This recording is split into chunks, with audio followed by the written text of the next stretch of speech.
Hello and welcome to this special look at some of the weirdest saints in history. Okay, get ready to meet some very strange saints.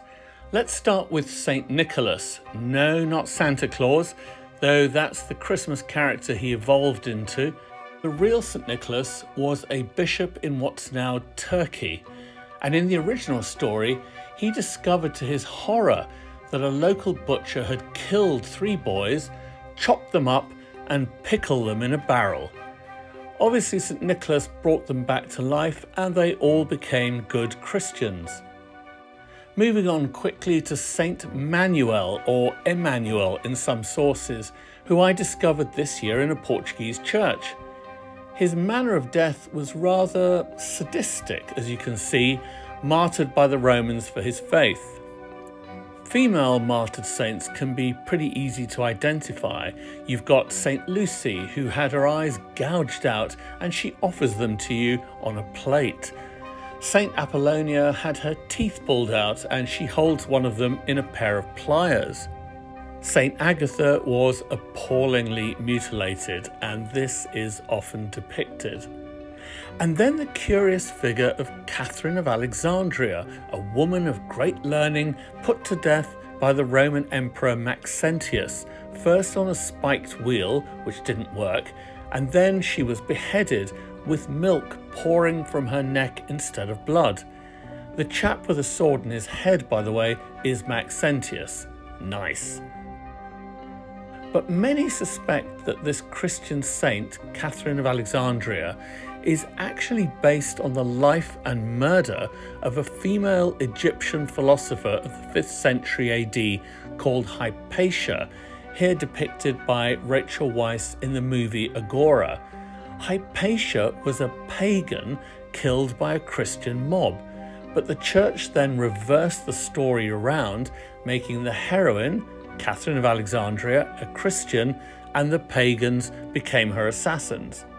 For centuries, the relics of saints were venerated, and these relics came in all different shapes and sizes. Sometimes the entire body of a saint, sometimes a bone, sometimes an organ, and sometimes, as we'll see, some very strange remains of saints.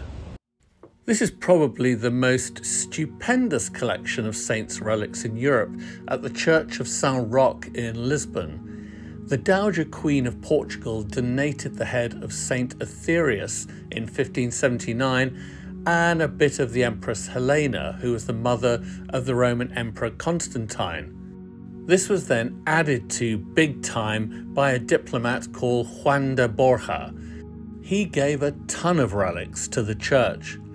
Apparently, this massive collection of relics includes a thorn from the crown of Jesus, a bit of his crib from the manger, a part of Saint Valentine, the skull of Saint Gregory. One of those arms in there is that of Saint Amamtius, and another of Saint John Chrysostom.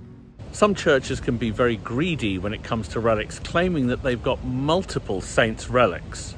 This church I visited over the summer has not 1 but 3 early popes.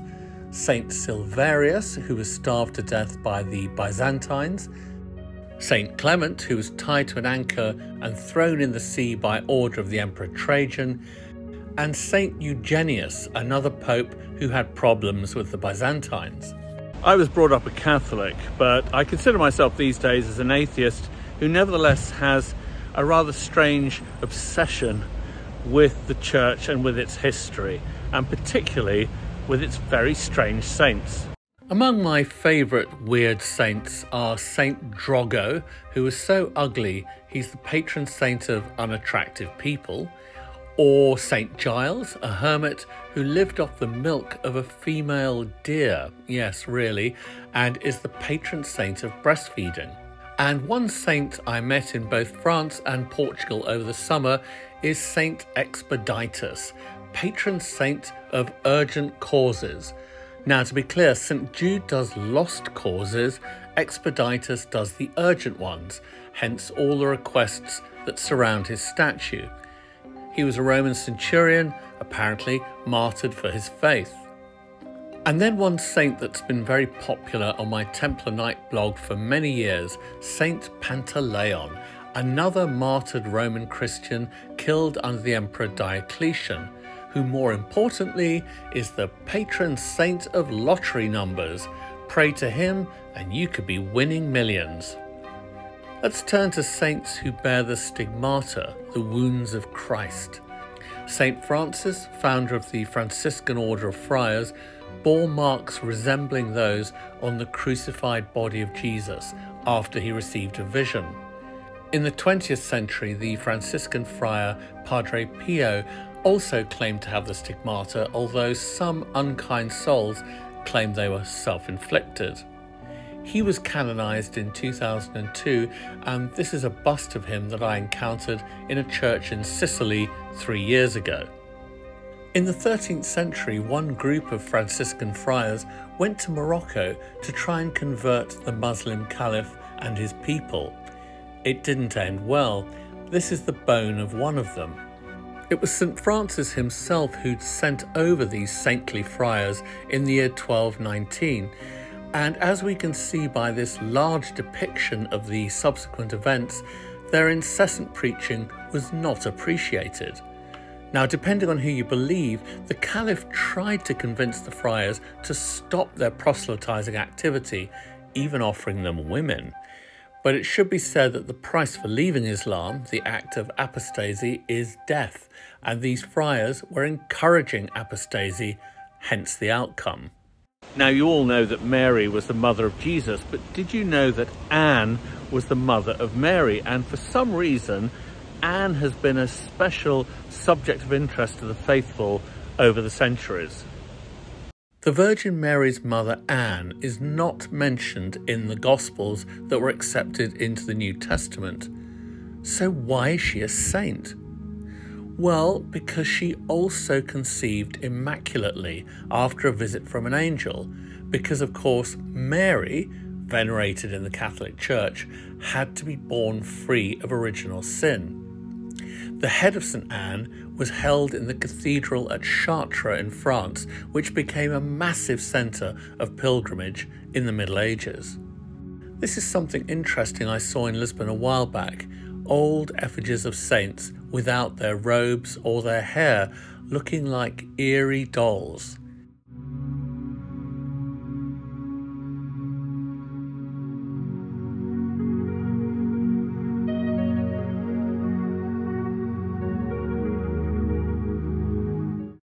And not only do saints lose their clothes and hair, but sometimes their relics go missing as well over the years. So the glittering reliquary remains, but there's nothing inside. So what happens when a saint is hanged, drawn and quartered at Tyburn? Well, what you do is you find all the parts of that saint and try and put them back together again. The Roman Catholic Cathedral in London, Westminster Cathedral, has a grim saintly relic. John Southworth was a Catholic priest who preached in secret in the early 17th century in England, when spreading the Catholic faith would earn you a horrendous form of the death penalty. Having been found guilty of spreading Catholicism, Southworth was taken to the Tyburn gallows, hanged until half dead, cut down, disemboweled, then chopped into pieces. The Spanish ambassador to London, a Catholic, picked up the remnants of Southworth and sent them to the French town of Douai, where he trained to be a priest. And there he was painstakingly sewn back together and boiled for preservation. In the early 20th century, he returned to England, and here he lies in the cathedral wearing priestly vestments and a metallic mask and gloves. Well, I hope you found that look at some of the weirdest saints in history as fascinating as I do. Until next time, thank you and goodbye.